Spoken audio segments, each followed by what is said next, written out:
Welcome to my YouTube channel. Kung bago ka lang sa channel na to at true-blooded Aldab Nation ka, tama po ang channel na pinuntahan mo. Kaya considering na po kitang bagong subscriber. At huwag mong kalimutan pindutin yung bell para lagi po kang updated sa bagong video na ilalabas ko. Salamat po sa iyong pag-click sa channel na to. Welcome back mga kaagtab. Ito na naman po ang inyong lingkod, si Mr. Destiny. At syempre update na naman po tayo. Ito yung nakakatuwa na mga post ni Mengay sa social media. Di po ba? Post niya na kung saan is no. At di po, real talk mga kaaldab, nabalitaan niyo po ba na si Mengay umalis ng bansa? Nabalitaan niyo po ba yung mga sinabi natin? Nakasama nga po ni Alden Richards si Maine Polkerson sa US na nagmistulang kumbaga katanungan sa iba. Ito po yung ebidensya at resibo na si Mengay pwedeng umalis nang wala pong nakakaalam.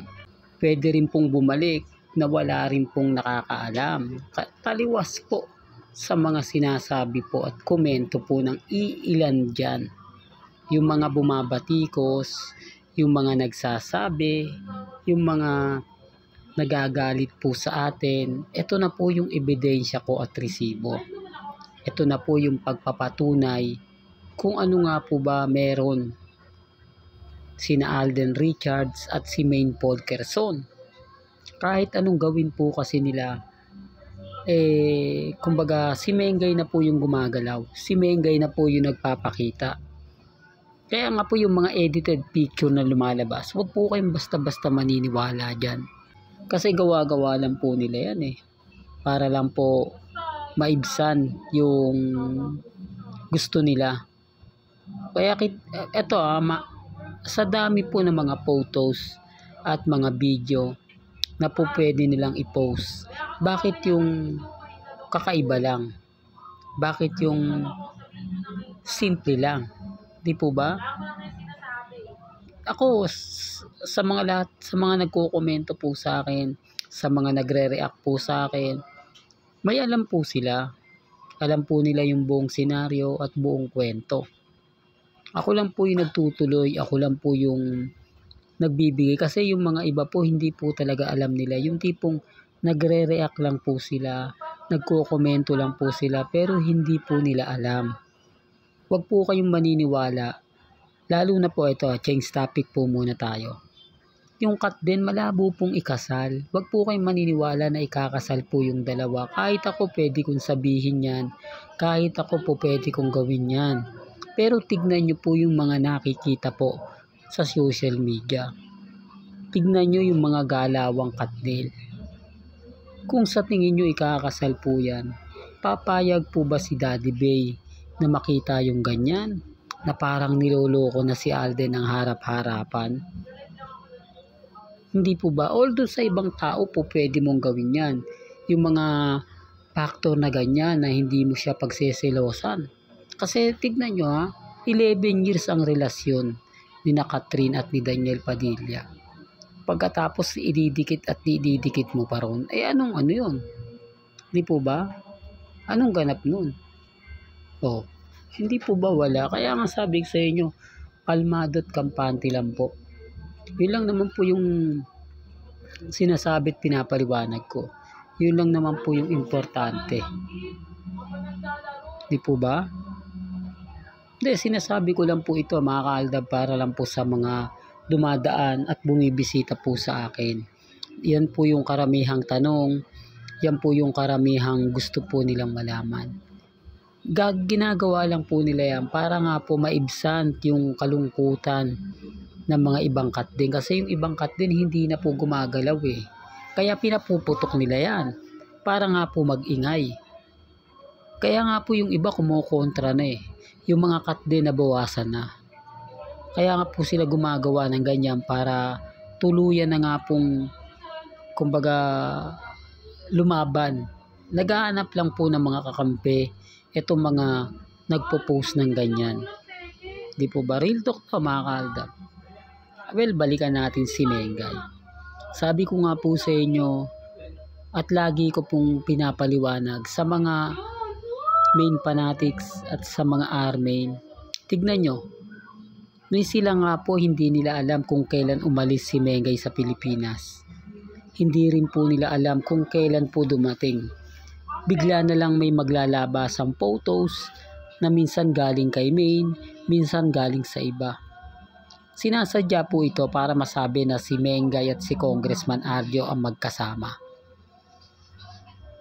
Sinasabi po nila na kumbaga may mga ganitong issue, di po ba? Totoo naman po si Alden at si Main ang magkasama po sa Amerika. Sabihin man po nilang hindi, okay lang.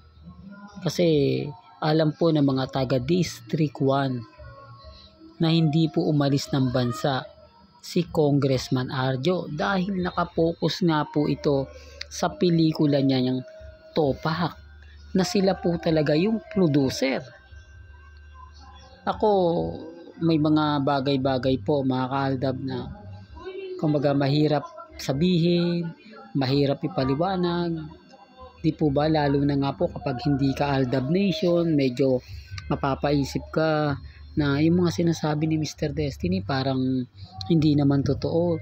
Yung mga sinasabi niya, yung parang tipong magdududa ka. Di po ba? Pero kung Aldab Nation ka, wala kang dapat ipagduda. Kasi alam natin ang totoo. Alam natin ang buong istorya. Kaya ko lang po pinapakita yung mga throwback video at throwback picture para lang po mapansin na mga o malaman po ng iba yung mga kritiko po natin na baguhan lang kung bakit po hanggang ngayon nakikipaglaban tayo, kung bakit hanggang ngayon mas marami ang bumabatikos po sa akin. At yung iba po, hindi po ako nagpaparami ng subscriber, ulitin ko lang po, at followers. 2015 hanggang 2019 lang po ang followers ni Mr. Destiny. Yun po yung totoo. Kasi pagka dumating na po ang time ng 2019 hanggang 2025, puro basher na po yan. Hindi po ako nakakakuha dyan ng bagong subscriber kasi hindi po nila alam yung buong istorya eh. Hindi nila alam ang buong kwento. Di po ba? Kaya nga sabi ko, hindi ako basta-basta nagpapatinag. Hindi ako basta-basta nagpapadala. Lalo na nga po kapag ang topic at ang pinag-uusapan sina Main Polkerson at Richard Polkerson. Totoo to mga kaaldab. Kasi ako hindi na ako talaga nagpapaganto ganyan. Basta sa akin pag natapos na yan, tapos na. Wala nang paligoy-ligoy pa, wala nang ganito ganyan. O ba, direkta na kung sabihin man nila na hindi, ganito ganyan, Mr. Destiny, okay lang. Hindi naman po ako namimilit eh. Hindi po tayo, kumbaga, kumukuha ng simpatya sa kanila.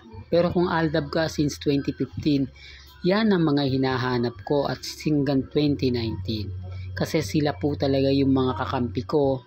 Sila po talaga yung makapagsasabi sa akin.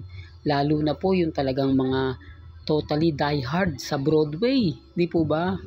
Ang sarap pong balik-balikan yan. Yung mga nakakasabay po natin sa bus, yung mga nakita natin sa Philippines Arena, ng tamang panahon. Yan ang gustong-gusto kong makita at makasama. Lalo na po sa mga event ng Aldab, sa Timeless. Di po ba? Yan ang hinahanap ko hanggang ngayon. Kaya ako sabi ko kung bago ka lang at isa kang Aldab Nation na dumaan ka sa channel ko, yan po yung gustong gusto kong makuha kasi ikukwento nila sa akin, sasabihin nila sa akin ang buong istorya. Hindi man po ako nakapagre-react, hindi man po ako kumbaga nagko-komento, pero nababasa ko po yung mga sinasabi po ninyo. The real talk to mga kaaldab.